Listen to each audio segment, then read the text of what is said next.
Hello friends, welcome to my channel study for you. So guys, जैसा कि आज जो आपका एसएससी सीएचएसएल का 1 जुलाई के सेकंड शिफ्ट का एग्ज़ाम हो गया दोस्तों, जिसका जो है मैं आपको बिल्कुल 100% एक्यूरेट आंसर के साथ जो है इस वीडियो में बताऊंगा। तो देख लेते हैं कि किस प्रकार की जो है आज आपकी 1 जुलाई के सेकंड शिफ्ट के एग्ज़ाम में जो है प्रश्न पूछे गए हैं। उससे पहले एक बात और दोस्तों, कि जिन्होंने भी अगर चैनल को सब्सक्राइब नहीं किया है तो एसएससी सीएचएसएल एग्ज़ाम से रिलेटेड पल पल की अपडेट के लिए जो है चैनल को सब्सक्राइब ज़रूर कर दीजिएगा। और बगल में ही आपको एक बेल आइकन यानी घंटे का निशान भी दिख रहा होगा, तो आप उसे भी जो है ज़रूर प्रेस कर दीजिएगा। तो चलिए वीडियो को स्टार्ट करते हैं।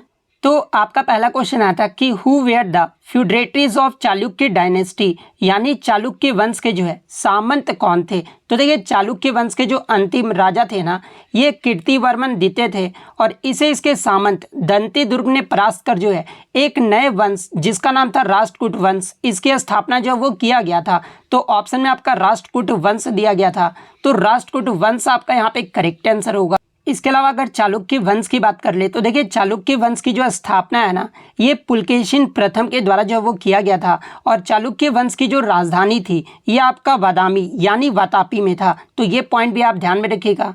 इसके अलावा चालुक्य वंश का जो प्रसिद्ध राजा था ना, ये आपका पुलकेशिन द्वितीय था। और पुलकेशिन द्वितीय ने ही जो है पल्लव वंश के महेंद्र वर्मन को जो वो हराया था। तो ये पॉइंट भी आप ध्यान में रखिएगा। नेक्स्ट क्वेश्चन आपका यहाँ पर आया था कि तेरी मिट्टी में मिल जावा, ये जो गाना है ना, ये किस फिल्म का जो है वो गाना है। तो ये आप गाना जनरली सुने होंगे क्योंकि ये बहुत फेमस हुआ था। तेरी मिट्टी में मिल जावा, गुल बन के मैं खिल जावा, ये सॉन्ग आप सुने होंगे, जो कि आपके भारतीय सैनिकों और उनके साहस के बलिदान को जो है वो समर्पित किया गया था। और ये जो गीत है ना, ये आपका केसरी मूवी यानी केसरी फिल्म का जो है वो गीत है, जो कि आपका 2019 का गीत है। तो केसरी आपका यहाँ पे करेक्ट आंसर होगा। और देखिए, मैं आपको बता दूं कि ये जो आपका तेरी मिट्टी में मिल जाए, ये जो गीत है ना, ये किसके द्वारा गाया गया था। तो देखिए, ये जो गीत है ये आपके बी प्राक के द्वारा जो वो गाया गया था। तो ये फैक्ट भी आपको ध्यान में रखना है। इसके अलावा मैं आपको बता दूं कि बी प्राक को जो है 67वां जो फिल्म फेयर अवार्ड्स हुआ था 2022 में, इसके लिए जो है इन्हें बेस्ट फिल्म प्लेबैक सिंगर का अवार्ड भी जो वो मिल चुका है। एग्जाम में अगर पूछा जाए कि बी प्राक को जो है 67वें फिल्म फेयर अवार्ड्स किस गाने के लिए जो है वो दिया गया था, तो इनका जो एक गाना था मन भारिया के लिए जो है इन्हें जो है बेस्ट प्लेबैक सिंगर का अवार्ड जो है वो दिया गया था। तो ये पॉइंट भी आप ध्यान में रखिएगा। इसके अलावा अगर 68वें फिल्म फेयर अवार्ड्स की बात कर ले 2023 का, ये जो आपका बेस्ट प्लेबैक सिंगर का अवार्ड जो है ये किसे दिया गया है, तो ये आपके अरिजीत सिंह केसरिया को जो है वो दिया गया है। तो ये फैक्ट भी आप ध्यान में रखिएगा। नेक्स्ट क्वेश्चन आपका यहाँ पर रहा था कि 2023 का जो आईसीसी क्रिकेट विश्व कप हुआ था ना, इसकी जो मेजबानी है ये किस देश के द्वारा जो वो किया गया था। तो देखिए, 2023 का क्रिकेट विश्व कप की जो मेजबानी है ना, ये भारत देश के द्वारा जो वो किया गया था। तो भारत आपका यहाँ पे करेक्ट आंसर होगा। और 2023 आईसीसी क्रिकेट विश्व कप ये जो है कौन सा संस्करण रहा था, तो ये आपका 13वां संस्करण रहा था, जो कि आपका 2023 में आयोजित किया गया था। और इसके अगर विजेता टीम की बात कर ले तो देखिए, इसका जो विजेता टीम रहा था ये आपका ऑस्ट्रेलिया देश रहा था। उप विजेता जो है ये आपका भारत देश रहा था। मैं आपको बता दूं कि 2023 क्रिकेट विश्व कप में फाइनल मुकाबले में जो है ऑस्ट्रेलिया ने भारत को जो है 6 विकेट से हरा दिया था। तो ये फैक्ट भी आपको ध्यान में रखना है। और फाइनल मैच के जो है मैन ऑफ द मैच कौन रहे थे, तो देखिए, फाइनल मैच के जो मैन ऑफ द मैच है ना, ये आपके ऑस्ट्रेलिया बैट्समैन ट्रेविस हेड जो है ये आपके फाइनल मैच के जो है मैन ऑफ द मैच रहे थे। और इसमें कितने देश ने जो है भाग लिया था, तो टोटल आपके 10 देशों ने जो इसमें भाग लिया था।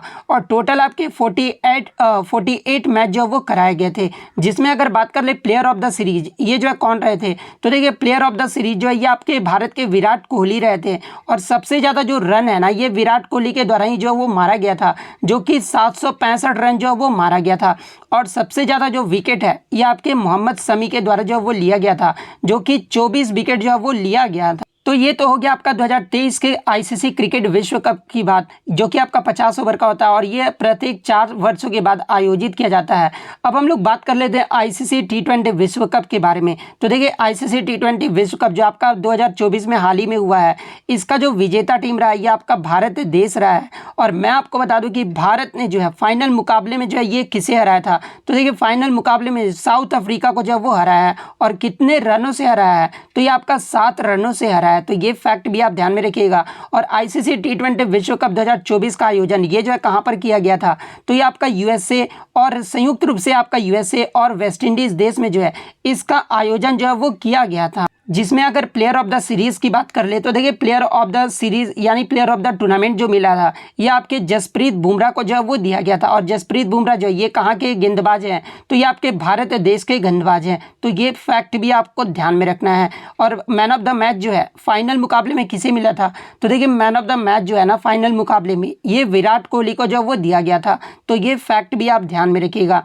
नेक्स्ट क्वेश्चन आपका यहाँ पर आया था कि नेहरू पर्वतारोहण संस्थान ये जो है कहाँ पर स्थित है, तो देखिए नेहरू इंस्टीट्यूट ऑफ माउंटेनियरिंग ये जो आपका कहाँ पर है, तो ये आपका उत्तरकाशी उत्तराखंड में स्थित है। तो उत्तरकाशी उत्तराखंड आपका यहाँ पे करेक्ट आंसर होगा। इसके अलावा बात कर ले एनआईएम की स्थापना ये जो है कब हुआ था, तो ये आपका 14 नवंबर 1965 को हुआ था। और इसकी जो शुरुआत है ना ये भारत के पहले प्रधानमंत्री पंडित जवाहरलाल नेहरू के सम्मान में जो है इसकी शुरुआत जो है वो किया गया था। इसके अलावा अगर पर्वतारोहण की बात कर ले तो एक ऐसा खेल है जिसमें ऊंचे पहाड़ पर चढ़ना जो वो शामिल होता है। और इसे मुख्य रूप से जो है पहाड़ के उच्च बिंदु तक पहुंचने या फिर पहुंचने का प्रयास करना होता है, जो चढ़ाई का आनंद लेने के लिए जो वो किया जाता है।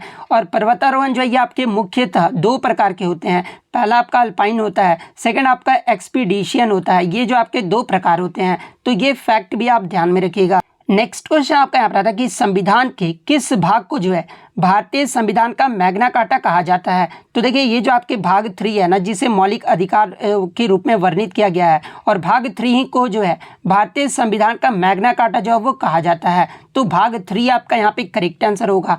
इसके अलावा मैं आपको बता दूं कि मौलिक अधिकार का जो वर्णन है ना ये आपके संविधान के भाग 3 और अनुच्छेद 12 से 35 तक जो है इसका वर्णन जो है वो किया गया है। तो ये फैक्ट भी आप ध्यान में रखिएगा। और मौलिक अधिकार को किस देश के संविधान से लिया गया है, तो इसे आपका यूएसए यानी संयुक्त राज्य अमेरिका के संविधान से जो वो लिया गया है। ये तो हो गया आपका भाग 3। भाग 4 में जो है किसका वर्णन किया गया है, तो देखिए डीपीएसपी का जो वर्णन है ना ये आपके भाग 4 में किया गया है। और मौलिक कर्तव्य का जो वर्णन है ना ये आपके भाग 4A में किया गया है। और नागरिकता का वर्णन ये जो है किस भाग में किया गया है, तो देखिए नागरिकता का जो वर्णन है ना ये आपके भाग 2 में किया गया है। तो ये सारे फैक्ट जो आप ध्यान में रखिएगा। नेक्स्ट क्वेश्चन आपका यहाँ पर आता है कि ग्रामीण बैंक के संस्थापक कौन है, यानी ग्रामीण बैंक की जो स्थापना है ना ये किसके द्वारा किया गया था। तो देखिए मैं आपको बता दूं कि ग्रामीण बैंक जो कि आपका एक माइक्रो फाइनेंस बैंक है और इसकी जो स्थापना है ना ये आपका अक्टूबर 1983 में किया गया था। हालांकि इसकी शुरुआत जो आपका 1976 में ही हो गया था, लेकिन इसकी जो स्थापना ये आपका अक्टूबर 1983 में किया गया था। और इसका जो हेड क्वार्टर है कि ये कहाँ पर स्थित है, तो ये आपका ढाका बांग्लादेश में स्थित है। और इसकी जो स्थापना है ये आपके मोहम्मद यूनुस के द्वारा जब वो किया गया था। तो मोहम्मद यूनुस आपका यहाँ पे करेक्ट आंसर होगा। इसके अलावा मैं आपको बता दूं कि मोहम्मद यूनुस को जो है ग्रामीण बैंक की स्थापना और माइक्रो क्रेडिट और माइक्रो फाइनेंस की अवधारणाओं को आगे बढ़ाने के लिए जो है इन्हें 2006 में नोबेल शांति पुरस्कार से भी जो है वो सम्मानित किया गया था। और मोहम्मद यूनुस को ही जो है 1984 में रेमन मैग्सेसे पुरस्कार से भी जो है वो सम्मानित किया गया था। तो ये फैक्ट भी आप ध्यान में रखिएगा। नेक्स्ट क्वेश्चन आपका यहाँ पर आता है कि गुलामगिरी पुस्तक ये जो है किसके द्वारा लिखी गई है, तो ये आपका प्रीवियस शिफ्टों में भी जो है वो पूछा गया था। तो देखिए गुलामगिरी जो पुस्तक है ना ये आपके ज्योतिबा फूले के द्वारा जो है वो लिखा गया था। तो ज्योतिबा फूले आपका यहाँ पे करेक्ट आंसर होगा। इसके अलावा मैं आपको बता दूं कि ज्योतिबा फूले के द्वारा ही जो है 1873 में आपके सत्यशोधक समाज की स्थापना जो है ये आपका पुणे महाराष्ट्र में जो है वो किया गया था। तो ये फैक्ट भी आप ध्यान में रखिएगा। और ज्योतिबा फूले के द्वारा जो है 1848 में पुणे के बुधवारपेट में जो है पहला गर्ल्स स्कूल भी जो है वो शुरू किया गया था।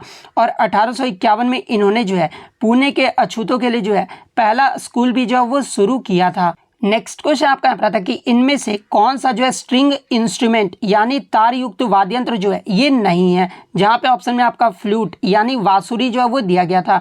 तो देखिए ये जो आपका बांसुरी है ना ये आपका तार युक्त वाद्य यंत्र नहीं है, तो बांसुरी आपका यहाँ पे करेक्ट आंसर होगा। अब बात कर लेते हैं ये तार युक्त वाद्य यंत्र कौन कौन से होते हैं। तो देखिए तार युक्त जो वाद्य यंत्र है ना ये आपके यथा होता है, सितार होता है, इकतारा होता है, वीणा होता है, कमाइचा होता है और सांगरी, ये सब जो आपके तार युक्त वाद्य यंत्र होते हैं।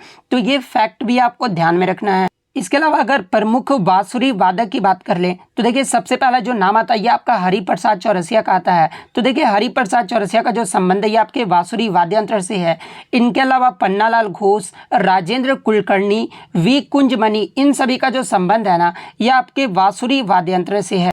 नेक्स्ट क्वेश्चन आपका यहाँ पर आता है कि यूट्रोफिकेशन ये जो है क्या होता है। तो देखिए यूट्रोफिकेशन वह प्रक्रिया है जिसमें अत्यधिक खनिजों और पोषक तत्वों के कारण जो है जल निकाय में शैवाल जो है इसमें जो है अत्यधिक वृद्धि होती है और यह प्रक्रिया शैवाल के जीवाणु क्षरण के बाद जो है जल निकाय में ऑक्सीजन की कमी के रूप में जो ये आपका समाप्त हो सकता है। और अगर यूट्रोफिकेशन के अगर एग्जाम्पल की बात कर ले तो देखिए शैवाल प्रस्फुटन ये जो आपके यूट्रोफिकेशन के जो है ये आपका एक महत्वपूर्ण उदाहरण है। और ये जो है किससे प्रेरित होता है यूट्रोफिकेशन। तो देखिए यूट्रोफिकेशन जो है आमतौर पर नाइट्रेट या फॉस्फेट युक्त डिटर्जेंट, उर्वरक या सीवेज को जलीय प्रणाली में छोड़ने से जो है ये आपका यूट्रोफिकेशन जो है ये आपका प्रेरित होता है।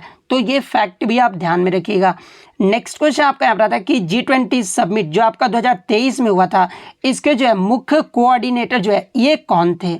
तो देखिए 2023 का जो आपका G20 समिट हुआ था जो कि आपका भारत देश में ही आयोजित किया गया था। और भारत में कहाँ पर, तो ये आपका नई दिल्ली में आयोजित किया गया था। और इसमें जो मुख्य कोऑर्डिनेटर थे ना ये आपके हर्षवर्धन श्रृंगला थे। तो हर्षवर्धन श्रृंगला आपका यहाँ पे करेक्ट आंसर होगा।